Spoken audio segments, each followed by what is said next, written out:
তো ১ম পার্টেই দেখলে আমি ইকো পার্কে চলে এসেছিলাম। তারপরে ওরা আমাকে বসিয়ে দিল আনবক্সিং করার জন্য গিফট দিয়েছে।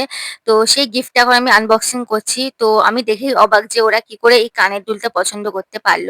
তো যাই হোক তারপর আনবক্সিং করে দিলাম। ওরা আমাকে জোর জবরদস্তি করে বলল যে, "পর এই জামাটা এটা খুব ভালো মানাবে।"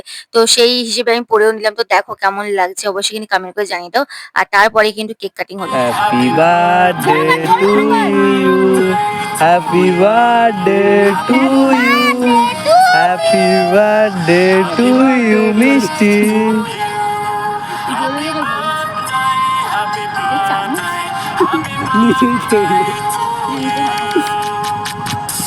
Happy birthday to me.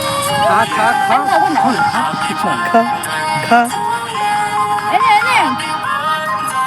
তো কেক কাটিং-টাটিং করার পর তারপর আমরা এখানে কিছু রিলস করছিলাম। আর দেখে খুব লজ্জা পাচ্ছিলাম। আমি কিন্তু জোর জবরদস্তি করে বলেছিলাম রিলস কর। তো যাই হোক রিলস-টিলস করার পর সেখান থেকে চলে গেলাম বিশ্ব বাংলায়। বিশ্ব বাংলার জায়গাটা কিন্তু বেশ ভাল লাগে আমার। তো তারপরে চলে গেলাম বিরিয়ানি খেতে। তো ভিডিওটা আজকে এই পর্যন্তই। কেমন লাগলো অবশ্যই কিন্তু কমেন্ট করে জানিয়ে দাও। আজকের দিনটা যে এভাবে কাটবে সত্যি ভাবতে পারিনি। আমার কিন্তু বেশ ভালো লেগেছে। তো ওইভাবেই আজকের দিনটা কেটে গেল। আর আজকে আমি ২১ বছরে পা দিলাম। Thanks for watching.